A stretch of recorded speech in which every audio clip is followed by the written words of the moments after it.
Our honeykiss was too young this past season to produce any mangoes, so we headed over to Walter Zill's grove to get the scoop on this popular new variety. First of all, I think I should recognize the foresight of my brother in trying to find new varieties of mangoes, and he made particular effort in an intelligent way to select seeds from fruit that were located where in proximity of other varieties where he was hoping to get some type of a chance cross-pollination. He planted those seeds, and as they were sprouting, he would smell the leaf of them and decide which ones he thought had the better possibility of flavor. And then he planted out in rows. I believe they were 10 feet apart by 5 feet of individual spacing of tree, which is absolutely too close for a mango tree to achieve its mature size and fruit well usually, but for the purpose of experimentation it allowed for cutting out those that were inferior, which is quite evident the first year they fruit, giving room for those that were more promising to grow. And in his planning, he gave me permission to take anything I wanted to try out in my grove, even if it was something he was going to eliminate. Well, in the process of doing that one year, I came across this fruit that were very small, but it just filled the tree. It was just loaded. And I liked the flavor of it so much, I took scion wood from it and put it on some twigs that were growing out of a stump I had made where I had cut back one of my kit trees. It happened to be growing somewhat as a runt, and I was going to take the stump entirely out, but it had twigs out on it that were just right for grafting, so I used that for rootstock for where I put the scions I took from my brother's plant. And in about 3 years it began to fruit, and it was growing vigorously in vegetative growth and didn't set many fruit, so the fruit were larger. As I recall, they were at least a pound and a little larger. But the taste was just very pleasing to me, and I was happy about it. A few years later, though, the vegetative growth slowed and the fruit were much smaller, and sort of showed in its habits that it likes to bear very heavily with fruit that are small. Now, if a person doesn't mind going out and picking off some of their little fruit as they're forming, they could probably thin them by hand and get larger fruit if that's a concern. But I've also found a real advantage in having small fruit when people like to share their fruit with other people. It makes their money go a lot further in buying fruit to share with other people. Now, I thought it might be interesting to show the relative sizes of the two varieties that were considered possible parents with the honeykiss. Now, these are the ones called honeykiss here in my hand, as you probably have another photograph of. But this, you want to take these fruit, Chris? Okay. Show it in my hand a little bit here. This is the fairly decent example of a kit that was grown out in good sunlight. It's not a mature ripe fruit yet, and it was a seed from one of these kit that was planted that grew into what we call the honeykiss. From the characteristics, I'll trade you now for just one here. The characteristics in the honeykiss, having such a small stem, for instance, and of course being smaller in size, there's a few other features involving flavor that you just can't get across in a video like this. But anyway, it was believed that it was pollen from the mango we know as Gary, which happened to pollinate the seed that grew into the kit that made the parent of the honeykiss. It has a smaller stem, as the honeykiss has a smaller stem. And the flavor, well, it makes its contribution very good. We just couldn't get away from the flavor of it. Some people thought it tasted a lot like some honeys that they had sampled. Others thought it had a color that resembled the amber that's quite common in a lot of honeys. And then we got across, somebody suggested why not use the word kiss in there, sort of like you see the chocolate kisses. You know, it's just a small little candy. Well, it's a small fruit, and I guess it was about 3 or 4 months of debating all this around. A lady from California who is successful in growing mangoes suggested we just call it honey kiss, and I wasn't about to argue with that. It just seemed very appropriate. In 2002, the original Honey Kiss mango tree fruited for the first time in Boynton Beach, Florida. Honey Kiss is another variety from Gary Zill's impressive mango selection program and is a Kit Gary cross. Honey Kiss is a vigorous mango tree. It's very productive and disease resistant. Honey Kiss tastes great and it produces well. Honey Kiss is a late variety. Mangoes normally ripen in August.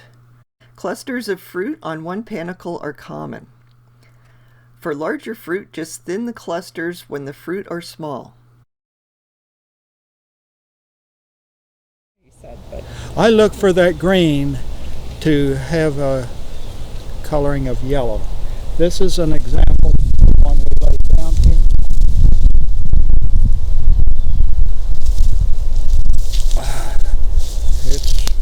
Sometimes you only see a little bit of it. Depends on how they are up in the tree.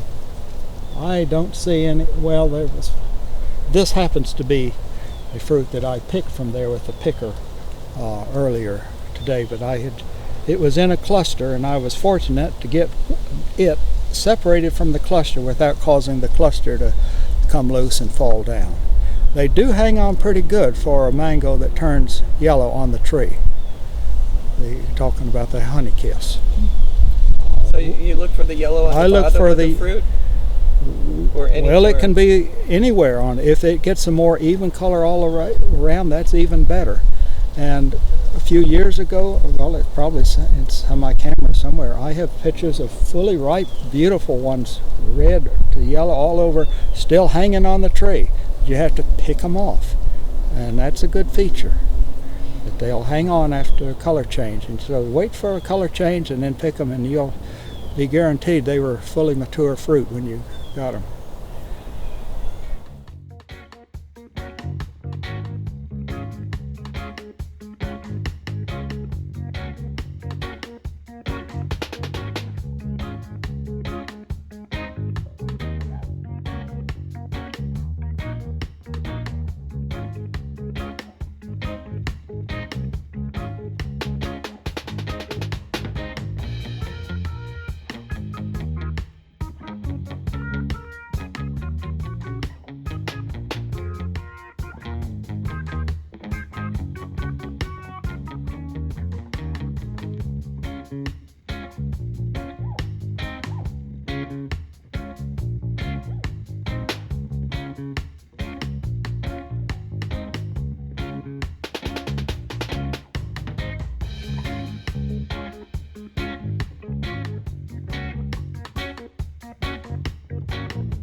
There are two things I wanted to illustrate with this knife and a spoon.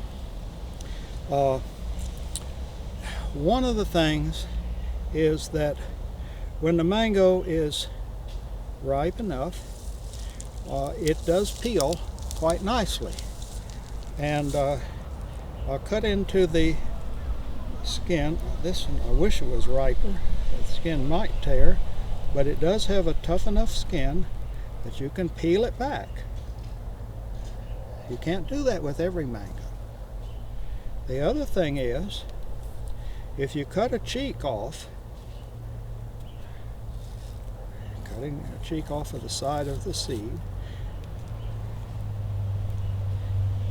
I'll lay down. But just make believe that skin is still on there. This is to illustrate that it's not a real fibrous mango at all, though it does have some fiber. I don't need that knife up there now.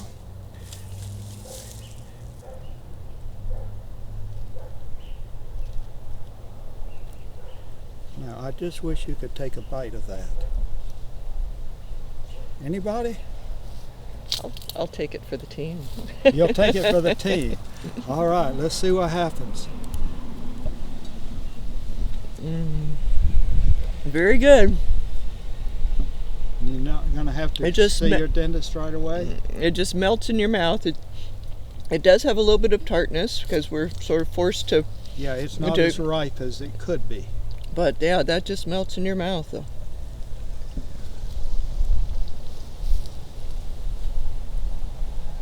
Anyway, you get the idea.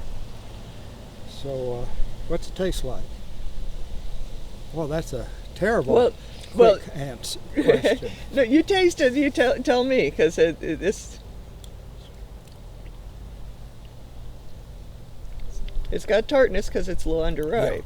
Yeah, but it's real nice consistency, and I know it's going to get freshness to it. Mm-hmm. There's one word that I use to describe many different mangoes when I eat them. It's one of those four-letter words. M-O-R-E. It tastes like more. Anyway, enough said about that. Honeykiss mangoes typically weigh 12 ounces each, but if you thin the fruit, each mango can weigh more than a pound. When compared with other late-season mangoes, Honeykiss is a small fruit. Some people consider its size a plus, while others prefer larger varieties. The skin of ripe fruit is yellow or greenish yellow, and often has a strong red blush. Its flesh is fragrant, somewhat firm, fiberless, and juicy. This variety is very popular. Most people who taste Honeykiss rate it as good to excellent.